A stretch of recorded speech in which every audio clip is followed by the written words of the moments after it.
Aprendiseñantes presenta Heidi y Pedro, de Charles Triton. Capítulo 11. El fin de las vacaciones. Al día siguiente, el abuelo y el doctor subieron al Alm con Pedro y sus cabras. Se detuvieron para ver lo que quedaba de la vieja cabaña y antes que un nuevo sol alumbrara aquellas regiones, ya tenían hechos los planes para reedificar. Pocos días más tarde, Pedro y el abuelo, con 2 ayudantes de la aldea, se dedicaban a la tarea de construir una nueva casa. Cuando la casa estuvo completa, hasta el abuelo dejó de sentir nostalgia por la cabaña humilde que se había consumido entre las llamas. No quedaba nada de la solitaria vivienda de ermitaño en la casa nueva y hermosa que ocupó su lugar. Había un dormitorio para el abuelo y una habitación aún más grande para Heidi, una gran cocina muy cómoda y una sala que podía ser usada como dormitorio para cuando Clara y su padre vinieran a visitarlos, según era su costumbre, cuando se acercaba el fin del verano. El abuelo había sacado muchas cosas de la cabaña cuando se dio cuenta de que nada podía hacer para librarla del incendio. El sillón que había hecho mucho tiempo atrás para Heidi, la camita de esta, la gran olla de cobre que utilizaba para hacer el queso en el fuego, la mesa y muchas otras cosas que él mismo había elaborado en su taller detrás de la cabaña. Ahora tenía un galpón para trabajar que resultaba mucho más apropiado. También Pequeño Cisne y Osito disponían allí de un establo separado, pero lo mejor de todo era que la nueva casa había sido levantada en el mismo terreno donde estuviera la antigua cabaña, y los mismos pinos susurraban y cantaban por encima de ella. Cuando Heidi miró por la ventana de su cuarto, vio el mismo panorama de siempre. El Fognís con su pico nevado y allá abajo toda la villa de Dorfli. Ya no necesitamos bajar a Dorfli ahora, observó el abuelo mirando pensativo hacia el valle. Dorfli viene creciendo hacia nosotros. Y así parecía. Las hermosas casitas de los aldeanos se iban extendiendo cada vez a mayor altura en la montaña. Ya Heidi y el abuelo no estarían sin vecinos, a pesar de que la nueva casa se encontraba a buena distancia por encima de las demás, como un águila posada en el borde de las rocas más altas. Pero, abuelo, protestó Heidi, ¿no pensarás quedarte aquí todo el año como hacías en otros tiempos? ¿Y por qué no? Cuando hayas terminado la escuela vendrás a vivir conmigo. Heidi pensó en el invierno, en las gloriosas nieves, en los largos y veloces trayectos en trinco hasta la aldea. Sobre sus esquíes también podría ella deslizarse sobre la superficie de la nieve hasta llegar a la aldea en escaso tiempo, aunque siempre quedaría el arduo regreso cuesta arriba. El doctor estará muy solo, pues tiene a Pedro y a Brígida. No van a estar siempre con él. Pedro está planeando la reedificación de la casita de su madre tan pronto como pueda, y si yo vengo a enseñar, ¿cómo podrás estar trepando esta montaña continuamente? Ya veremos cómo se hace, dijo el anciano. Pero Heidi sabía que él no deseaba otra cosa que estar en aquella casa con ella a su lado para que lo cuidara hasta el fin de sus días. Había estado en la casa 3 días y todo estaba en orden. El abuelo, cómodo en su habitación, y Heidi y Jamie alegremente instalados en la suya.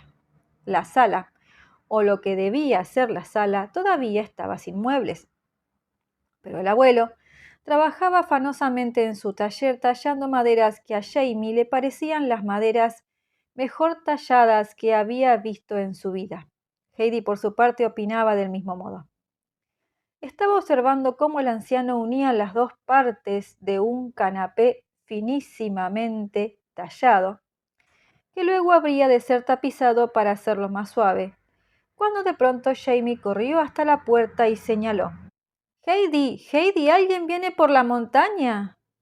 Han pasado la última casa de la aldea, de manera que deben venir hacia aquí.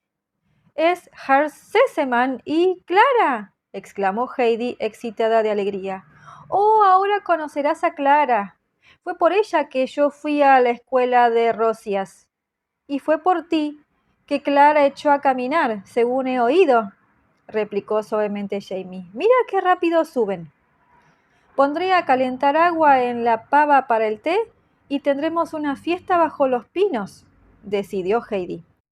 Después que saludó a sus amigos de Frankfurt, fue corriendo a dar aviso a Pedro, porque no podía haber una fiesta completa sin él. Pedro, Brígida y el doctor subieron por el sendero de la montaña a tiempo para la fiesta. Por suerte, Brígida había hecho unas tortitas frescas y las traía consigo junto con una enorme salchicha de la alacena del doctor. Bajo los pinos había un espléndido lugar cubierto de pedregullo y allí fue asentada la mesa, además del banco largo del abuelo por un lado y 3 sillas por el otro. Jamás he visto un servicio de mesa tan maravilloso, exclamó Clara cuando todo estuvo listo. Todo lo que necesitaríamos ahora es que Sebastián nos sirviera y que Fräulein Rottenmeier lo estropeara todo, terminó Heidi con una carcajada. Durante todo el tiempo que duró el convite hablaron alegremente del año que había pasado Heidi en Frankfurt, recordando el pillete del organillo, los gatitos y todos los incidentes que habían acabado con la tranquilidad de la pobre Fräulein, hasta que Jamie confesó sus añoranzas con respecto a Mops, el gato de la escuela. Tenía esperanzas de que siguieras tus estudios de violín en París y vivieras conmigo, dijo Clara después, cuando conversaba con Heidi sobre sus planes de enseñanza en Dorfli. Puedo tocar para la gente de aquí, respondió la joven, y en París me sentiría muy triste por hallarme lejos de esto. El abuelo ya ha estado bastante tiempo solo. Te ruego que no me influyas, Clara, porque lo tengo decidido. Siempre viviré aquí y tú siempre vendrás a visitarme. Aquí soy feliz y aquí me quedaré mientras viva. Muy bien, Heidi, dijo Clara, en tono de resignación.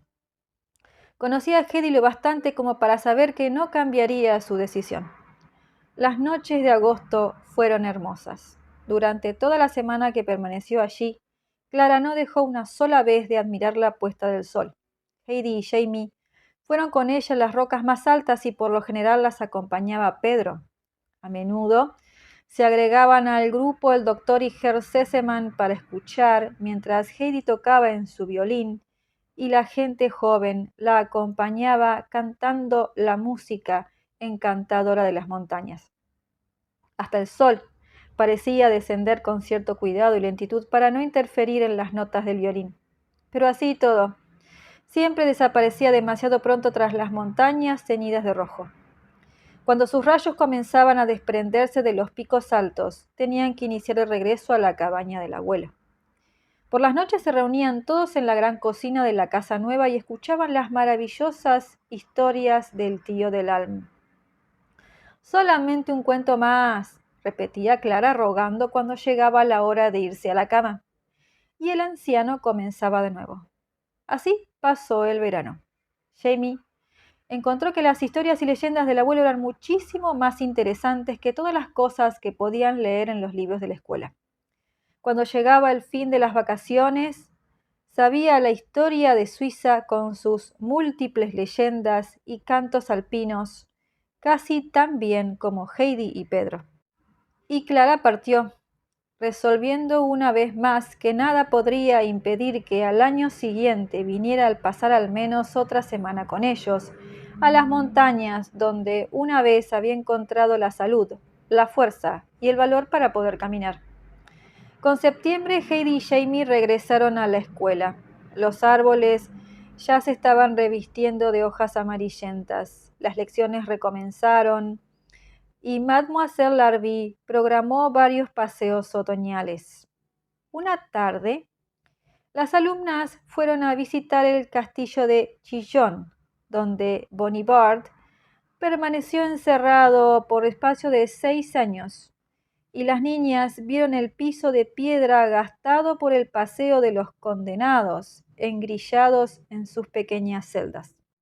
Heidi escribió al abuelo contándole los detalles y se sintió mortificada y herida más allá de toda expresión cuando el anciano le escribió diciéndole que había muchos lugares desagradables como aquel que había visto. En Dorfli, le decía en la carta, la prisión se parece mucho a esa. Heidi sabía que en Dorfli había una prisión, pero hasta aquel momento pensó que era necesaria y útil. Ahora le parecía cruel y despiadada. Se preguntaba qué clase de gente tendrían encerrada. Cuando regrese a Dorfli, anunció a sus compañeras, voy a hacer algo con respecto a la prisión. La gente no tiene que ser encerrada como los animales del zoológico. No hay derecho. ¿Qué es lo que vas a hacer?, le preguntaron riendo. ¿Vas a tocar el violín para los presos? Podría hacerlo, replicó. ¿Por qué no? Le hicieron muchas bromas sobre el tema y terminaron por llamarla la Pequeña Cruzada. Se va a dedicar a consolar a los condenados y les va a enseñar a las niñas de Dorfli cómo tienen que hacer para coser y tejer, y a los muchachos a leer. Y se casará con el pastorcito de las cabras, finalizó Aileen sarcásticamente. ¿Les parece una vida tan terrible?, preguntó Jamie asombrada. Yo se la cambiaría por la mía de 1000 amores. Hasta Aileen, que había mirado con cierto desprecio a Heidi, se sintió envidiosa cuando se fue enterando de los acontecimientos de aquel verano en Dorfli. Y cuando Heidi regresó a su casa, al terminar su curso en la escuela, los buenos deseos de todas sus compañeras la acompañaron. Capítulo 12. Se rompe un tiesto de flores. Una tarde de verano, mientras los picos del Folkness estaban iluminados por los últimos rayos de sol, Heidi se sentó frente a la ventana de su cuarto en la casa de su abuelo, mirando a través del valle en la lejanía. Su corazón estaba lleno de anhelo y, sin embargo, no deseaba otra cosa que permanecer justamente donde se hallaba, de manera que cada tarde pudiera contemplar el esplendor de las montañas y cada noche la música de los pinos y de los alerces. Amaba a su abuelo y era feliz con él. Entonces, ¿qué era lo que la hacía sentirse solitaria? Sus pensamientos corrían por regiones lejanas cuando de pronto vio a Pedro avanzar por el camino con una carta en la mano. La carta tenía un sello oficial y cuando Heidi la abrió, encontró en ella la respuesta a su pedido, que se le permitiera enseñar en la escuela de la aldea. Tal vez sea esto lo que estaba esperando, dijo la joven con los ojos encendidos. Esto me proporcionará algo que hacer. Pero no has estado ociosa aquí con tu abuelo, le recordó Pedro. Ya lo sé, pero siempre tuve deseos de enseñar. ¿De modo que eso es lo que siempre deseaste?, replicó Pedro bruscamente y la dejó leyendo su carta. Los vecinos de la aldea la habían prevenido para que no hiciese el pedido. Decían que la escuela de Dorfli era una desgracia. Nadie podía manejar a aquellos chicos indisciplinados y menos que nadie una muchacha sin experiencia como era Heidi. Pero Heidi recordó que Pedro también había sido un chico indisciplinado. No obstante, ella le había enseñado a leer. Si en aquel entonces había podido hacer tal cosa, ¿qué es lo que no podría hacer ahora? Estaba segura de que si los chicos de la escuela eran tratados con cariño y comprensión, responderían a su turno con cariño y comprensión. El edificio de la escuela donde Heidi iba a enseñar se levantaba en una de las colinas blancas del Folkness. Llegó temprano el primer día de clase y estuvo junto a la ventana contemplando el verde césped y los altos pinos. Siguió las vueltas y vueltas del estrecho sendero que iba hacia el Alm hasta que el mismo se detenía ante la nueva cabaña del abuelo.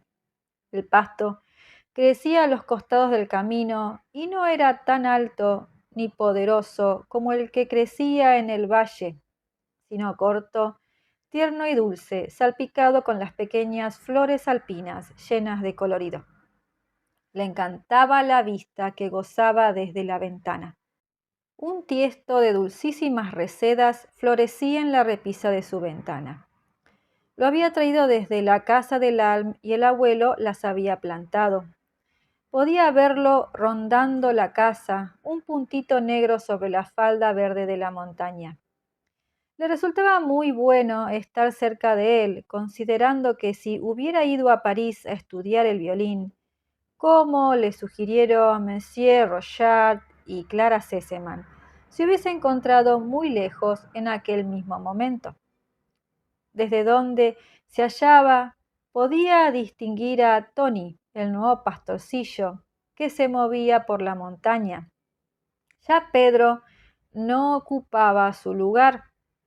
Era propietario ahora de un espléndido rebaño de cabras y lo guardaba por el momento en el establo del doctor. Heidi pensó que el nuevo pastorcillo debía estar en aquel momento en la escuela. Consultó el reloj y descubrió que era bastante tarde, pero su clase estaba vacía. El silencio se tendía por todos los rincones, si es que ignoraba el tic-tac del reloj. Afuera, ni un solo niño estaba a la vista, excepto Tony, que se ocupaba de sus cabras. Pasaron las 9 y pasaron las 10. El mediodía transcurrió sin que apareciera un solo alumno ni una sola alumna. Por la tarde resultó del mismo modo. Tal vez se trate de un día de fiesta y yo no estoy enterada, pensó Heidi. Reunió sus cosas y estaba por abandonar la escuela cuando un tumulto de voces se produjo afuera. Heidi se asomó a la ventana y vio un ejército de chiquillos que avanzaban por el sendero hacia la escuela, al mismo tiempo que gritaban con toda la fuerza de sus pulmones: «¡Déjame verlo! ¡Déjamelo ver! Si no lo has robado, ¿qué es lo que estás escondiendo?» «Te denunciaré al tendero», dijo una voz que se elevó por encima de las otras. «Él te va a poner preso, y eso es peor que el cuarto oscuro». El chico que corría delante se dio vuelta y Heidi, observando desde la ventana, pudo distinguir una mirada de terror salvaje en sus ojos. Era el mismo terror que debían haber sentido los prisioneros del castillo de Chillón, y en su interior, Heidi pudo ver nuevamente las marcas de sus pisadas en el piso de piedra. Abriendo del todo la ventana, gritó con todo el poder de sus pulmones: «¡Alto! «Ten cuidado, Chell», gritó a su vez uno de los chiquillos. «Allá está la maestra mirándote desde la ventana. Espera que llegues a la escuela. Te va a meter en el cuarto oscuro». Heidi se estaba preguntando de qué cuarto oscuro estarían hablando. Decidida a aclararlo, llamó nuevamente a los chicos. Chell levantó la cabeza y la vio. Se produjo un remolino en el grupo al arremeter Chell contra él, y en la confusión, alguien levantó una piedra del suelo y la envió violentamente contra la ventana. Heidi la esquivó a tiempo y la piedra, en lugar de golpearla a ella, dio en el tiesto con fuerza, rompiéndolo en 1000 pedazos. Las hermosas resedas cayeron por todas partes. Todo el grupo de chiquillos se quedó inmóvil, mirando el daño. Después se desparramaron por los alrededores, corriendo como conejos. La escuela quedó silenciosa nuevamente. Heidi se acercó tristemente a la ventana y recogió los pedazos de tiesto y las flores destrozadas en la caída. ¿Qué podía motivar el que los chicos actuaran en esa forma? ¿Acaso el maestro anterior los había atemorizado hasta el extremo de convertirlos en salvajes? ¿O es que se trataba del cuarto oscuro? Heidi miró en torno. El aula de clase estaba igual que en los tiempos de su propia infancia, salvo los pupitres estropeados y el encerado roto. Una estufa había en el centro de la habitación. Después, 6 filas de bancos, 3 a cada lado de la estufa. Recordaba cómo en los días más fríos los niños solían acercarse en cualquier forma al calor de la estufa. El salón de clase había sido un lugar agradable en aquel entonces. La maestra era muy bondadosa. Pero con el maestro había llegado el reino del terror y Heidi se explicaba perfectamente el cambio. El castigo había sido el primer pensamiento de aquel hombre cada vez que se producía algo fuera de lugar. Pero ¿había sido tan cruel como para encerrar a los chicos en un cuarto oscuro? Y si era así, ¿dónde estaba ese cuarto oscuro? La escuela No tenía más que una habitación y dos armarios grandes, uno a cada lado del pupitre del maestro. Uno era para los tapados de las niñas y el otro para los sobretodos de los varones. Heidi abrió la puerta de uno de los armarios y descubrió que las perchas habían sido quitadas y que la ventana que tenía sobre la parte exterior del edificio había sido clausurada con tablas. Este debe ser el cuarto oscuro, exclamó cerrando rápidamente la puerta. No había que extrañarse de que los chicos no quisieran venir a la escuela. Al día siguiente, el aula estuvo vacía y al otro día del mismo modo. Heidi ya no estaba sorprendida, pero algo había que hacer. Esperó a la mañana del cuarto día y entonces fue caminando hacia la casa, que se encontraba sobre las grandes rocas, donde ella sabía que se albergaba el cuidador de la escuela. Justamente a pocos metros se encontró de pronto cara a cara con la pequeña y desgreñada Germaine Grube, quien debía encontrarse en la escuela en ese momento. La chiquilla se quedó paralizada de sorpresa. Las manos le volaron hacia la cabeza en su intento de cubrir sus mechones de pelo enredado. ¿Usted es la nueva maestra?, tartamudeó. Usted no tiene que verme. Mamá me lo dijo, no estoy en condiciones de ir a la escuela y que me vea una maestra que es una señorita. Cuando hubo dicho esto, la criatura se puso a llorar amargamente como si pensase que su desarreglada apariencia era motivo de castigo. Ahí viene mamá, sollozó por último, señalando a una mujer que avanzaba por el sendero en dirección a la casa con una pala sobre el hombro y pendiente del brazo contrario una canasta con leña. Dos chiquillos venían colgados de sus polleras y una niñita corría detrás para no quedar sola en el camino. La mujer habría seguido su marcha, pero Heidi se adelantó y le dirigió la palabra. Señora Grube, soy la nueva maestra y he venido a averiguar por qué los chicos no vienen a la escuela. Supimos que había habido una pelea, dijo la mujer apoyándose en la pala.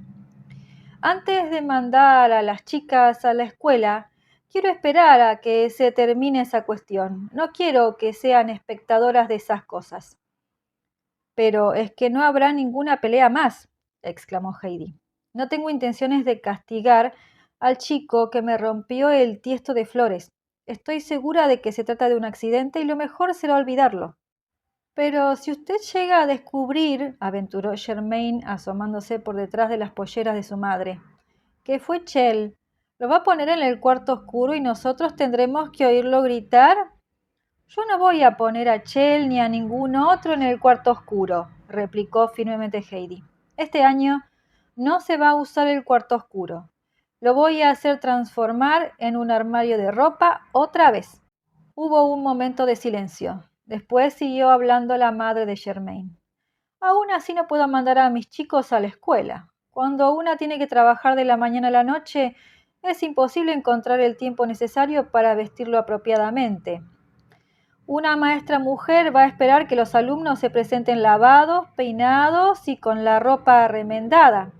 El maestro los obligaba a ir porque de otra manera yo no los habría mandado con la apariencia con que han tenido que ir. Yo espero no necesitar obligarlos a ir, respondió Heidi amablemente. Por favor, mándelas mañana. Me ocuparé de que sean lavadas y peinadas en la escuela. Usted es muy bondadosa, dijo la mujer en un murmullo. Heidi saludó y siguió su camino hacia la casa del encargado de la escuela. Lo encontró sentado en la puerta, fumando su pipa mientras su mujer preparaba la comida. Vengo a preguntarle qué es lo que debo hacer, comenzó Heidi. Los chicos no vienen a la escuela. Parecen estar asustados de que los encierren en el cuarto oscuro. ¿Sabía usted, encargado, que el maestro que había antes hizo preparar una prisión en la misma escuela? Sí, replicó el hombre con calma. ¿Lo sabía? Siempre dejo que cada maestro use su propio método de castigo. Pero eso es horrible, exclamó Heidi. El maestro anterior era muy cruel.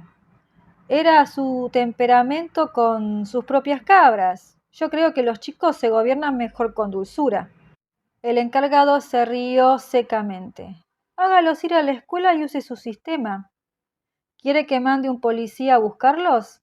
Se lo agradezco, pero no quiero, replicó Heidi.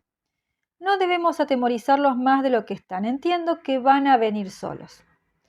Descorazonada, se dirigió a casa del doctor donde siempre iba a almorzar. En torno a la mesa habló de las dificultades con Pedro, Brígida y el doctor.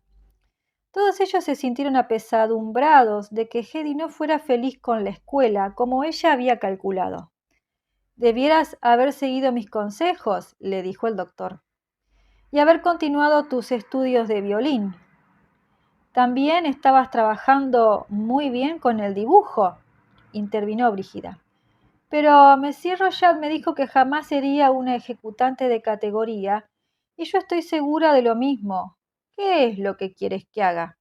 Preguntó bruscamente Heidi volviéndose a Pedro.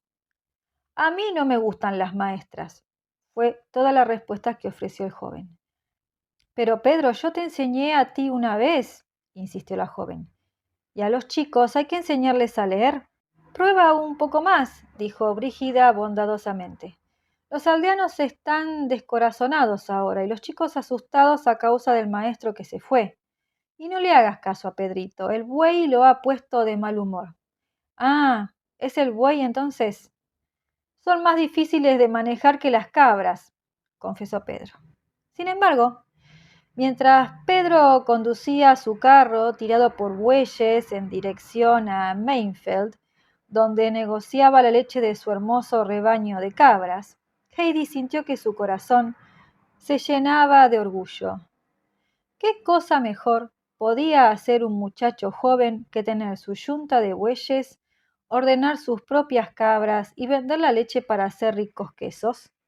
Gerard, con su venta de huevos, ya no podía fastidiar más a Pedro porque éste había formado su rebaño empezando con la pequeña y débil cabrita del maestro, la cual le había parecido a Gerard digna solamente del cuchillo del cocinero. Más tarde, cuando el maestro abandonó Dolfli, Pedro le había comprado todo el rebaño con los ahorros que había reunido. Pero Pedro no era feliz en la aldea. La gran casa del doctor parecía aprisionarlo por todas partes y muy a menudo él también se sentía lleno de anhelos.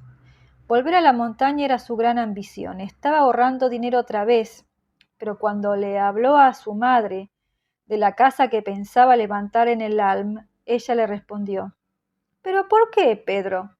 El doctor está contento de tenerlos con él. No podemos mirar hacia afuera, contestó el muchacho. La calle es ruidosa, las cabras están todo el día afuera en el apacentadero, mientras yo no hago más que llevar esos bueyes estúpidos a la ciudad.